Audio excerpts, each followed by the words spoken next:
push that rock with some math. Let's look at a Riemann sum associated with this function over this interval. So we have a nice little parabola reflected to open downwards and shifted up 2, so it has a y-intercept at 0, 2. We're going to look at the Riemann sum associated with this function from 0 to 2.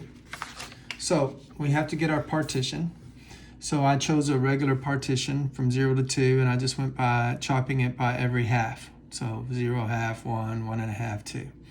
Then for my selection, I chose the midpoint. So from 0 to a half, I chose the midpoint, which would be a fourth. From 1 half to 1, the midpoint, which is 3/4. From 1 to 3 halves, the midpoint, which is 5/4. And from 3 halves to 2, the midpoint, which is 7/4. And this is the definition of a Riemann sum. But since this is a size 4 selection, I'm going to go from 1 to 4. And I evaluate each one of these selection points at the function and multiply by the width of the partitions, the associated partition.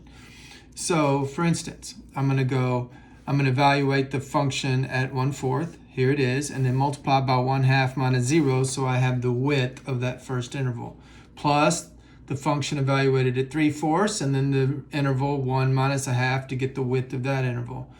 And then the function evaluated to 5/4, and then that'll be multiplied by 3 halves minus 1, this width here, 3 halves minus 1. And then finally, the function evaluated at 7/4 times the difference, the width of that subinterval, 2 minus 3 halves. And there it all is. Now, the very first thing you notice is that since I chose a regular partition, all of these are the same length.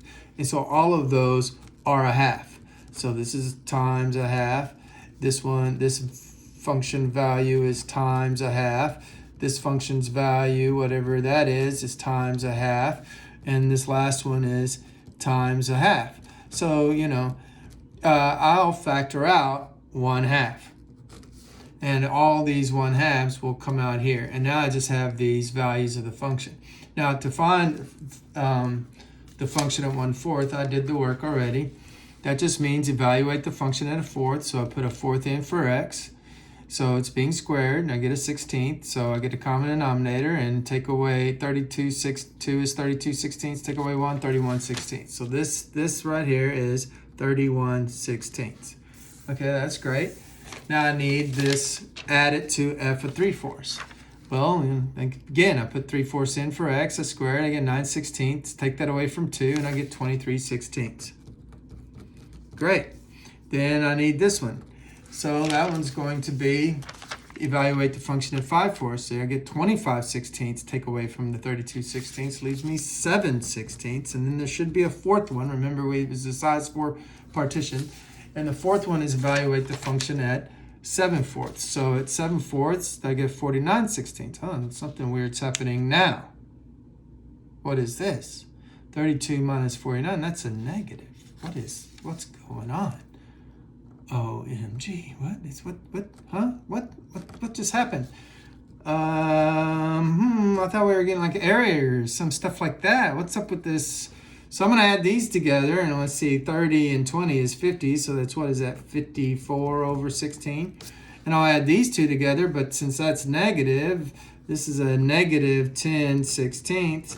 I take 10 away from 54, I have 44 16ths. It's being multiplied by a half. Now, a half goes into 44. That gives me 22 16ths. And I can reduce out a 2, and I get 11 eighths. My Riemann sum is 11 eighths. Okay. What's this negative stuff? There's always an associated geometric picture. Let's find it. You should always draw the geometric figure for your Riemann sums. Well, here's my curve from 0 to 2. There it is, the parabola going down, shifted up 2, so it crosses the y-axis at 2. Now, I partitioned at 0, 1/2, 1, 3 halves, 2. Then I chose selection points. My selection points were the midpoints, a fourth, 3/4. Let's see, 5/4 is 1.25, so that'd be about right here, and then 7/4. So that means that I evaluate the function at a fourth. So I have a height that high, but it's this wide. It's as wide as 0 to a half. So it's only this high and it's that wide. So there is one of the rectangles. That's the first one of 4. So the next one, I went up this high. And it was that wide. And there's the second rectangle of 4. And then the next one, I went up this high. And it's this wide. So there's the third of 4. And then I went, oh, I don't go up at all. I go down. This is strange. Oh, that's why I got a negative. It's because the y value of the curve at this last selection point is negative. And so I have a negative at the same width. See, the width comes down like this. And there's the height. So, now, usually a Riemann sum gives us an estimate for the area under the curve. And what we mean by under the curve is we mean trapped between the curve and the x-axis. So the penciled area is what we're supposed to be getting some kind of estimate for. Just happens to coincide with that usually.